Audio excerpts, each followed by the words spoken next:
आमचं म्हणणं आहे की हा नकाशा जो मराठा साम्राज्य हटवण्यात आला तो नकाशा कोणत्या आधारे हटवण्यात आला. सर्वात पहिले तर आम्ही हा प्रश्न सरकारला करू इच्छित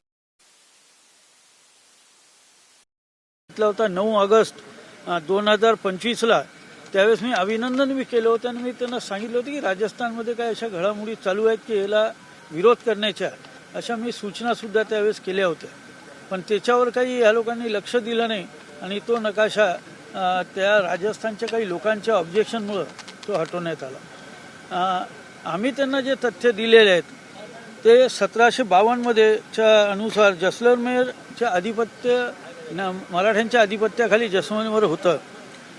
12/4/1752ला अहमदिया तह झाला होता. त्या अहमदिया तह अनुसार हे मराठ्यांच्या साम्राज्याच्या आधिपत्याखाली हे संपूर्ण राजस्थानचा भाग देण्यात आला होता.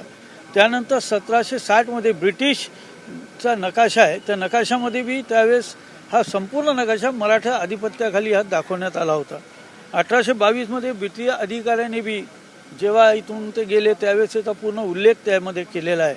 आणि त्यानंतर 291 पानाचं राजपूताना गॅझेटेर आहे त्यामध्ये बी याचा उल्लेख आहे. हे सर्व उल्लेख असताना फक्त काही ठराविक राजांनी काही तिथल्या लोकल नेत्यांनी शिक्षण मंत्र्याकडे ऑब्जेक्शन घेतलं आणि त्यांनी बाकी विचार न करता ते सर्व हटवलं. 8वीच्या पुस्तकामध्ये जे होतं इंग्लिश, हिंदी आणि उर्दूच्या त्या तिन्ही पुस्तकांमधून हा नकाशा हटवण्यात आला. आमचं म्हणणं हे आहे की हा राजस्थाननी जो ऑब्जेक्शन घेतलं ते कोणत्या आधारावर घेतलं. त्यांनी ह्या सर्व जे पुरावे आहेत ह्याच्याहून काही मुख्य पुरावा त्यांनी काही सादर केला का. आणि ज्यावेळेस हा नकाशा त्याच्यामध्ये घेण्यात आला त्यावेळेस प्रत्येक स्टेटचा एक इतिहासकार त्या ठिकाणी असतो. पण ज्यावेळेस हा इतिहास घेण्यात आला तेव्हा महाराष्ट्र मेंद्रे साहेब त्या ठिकाणी होते आणि मेंद्रे साहेब वारल्यानंतर दुसरा महाराष्ट्राचा कोणताच इतिहासकार तिथं न नेमता त्यांनी हा नकाशा हा त्या ठिकाणून काढला. हा एक मराठा साम्राज्याचाच नकाशा नाही, हिंदवी स्वराज्याचा हा नकाशा आहे. हा फक्त एका जाती धर्माचा नसून हा छत्रपती शिवाजी महाराजांनी 18 पगड जाती आणि 12 बलुतेदार यांच्यासोबत मिळून जे स्वराज्याची स्थापन केली, जे हिंदवी स्वराज्य त्यांनी स्थापन केलं हा त्याचा नकाशा आहे. जर हा नकाशा ज्या पुस्तकांमधनं हा चालला गेला तर यानंतर हिंदुत्वाचं ह्याचं अस्तित्व काय हे आमचं म्हणणं आहे. आणि राजस्थानच्या लोकांना आमचं हे म्हणणं आहे की तुम्हाला हिरवा नकाशा चालत होता, तुम्हाला ब्रिटिशांचा नकाशा चालला आणि भगवा नकाशात तुम्हाला असा विरोध का. तुम्ही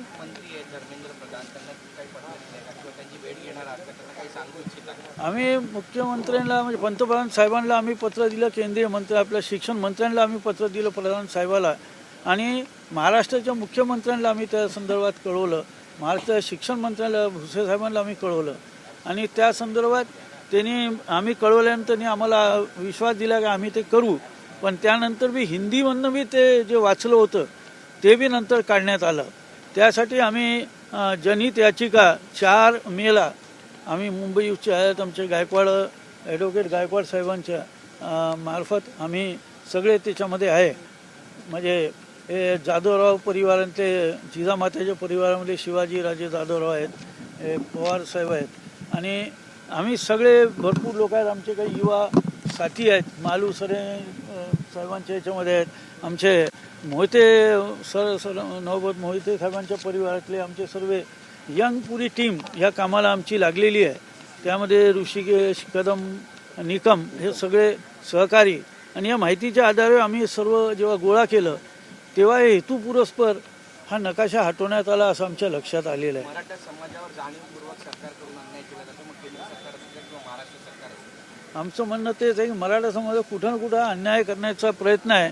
एक मराठा साम्राज्याचा नकाशाच जर हटवला तर मराठ्यांचं अस्तित्वच कुठंतरी संपवण्याचं एक कट कारस्थान ह्या ठिकाणी आम्हाला दिसून येते आणि त्यासाठी आम्ही जनहित याचिका दायर केली आणि मुख्यमंत्र्यांकडे आम्ही हे सांगू इच्छितो की हा जो महाराष्ट्राचा स्वाभिमान आहे, हा जो नकाशा आहे हा काढले गेलेला आहे तर ह्याचा पाठपुरावा महाराष्ट्र सरकारने हा केंद्रामध्ये करावा आणि हा पूर्व त्या ठिकाणी आला पाहिजे.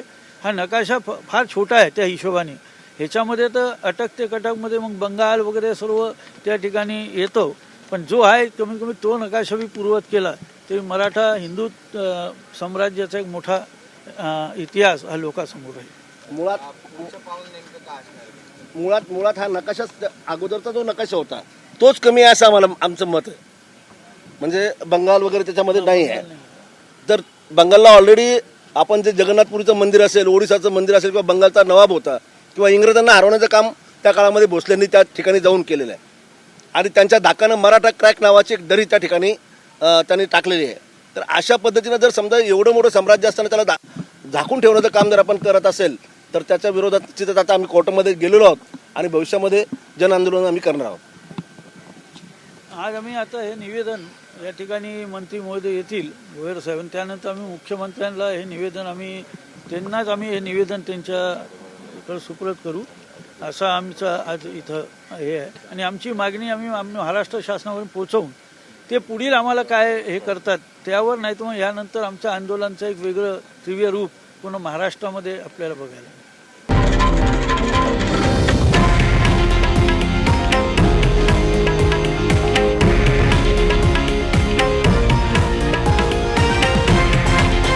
हे आहे देशातील नंबर 1 न्यूज नेटवर्क आणि आपण पाहत आहात TV9 मराठी, एकमेव.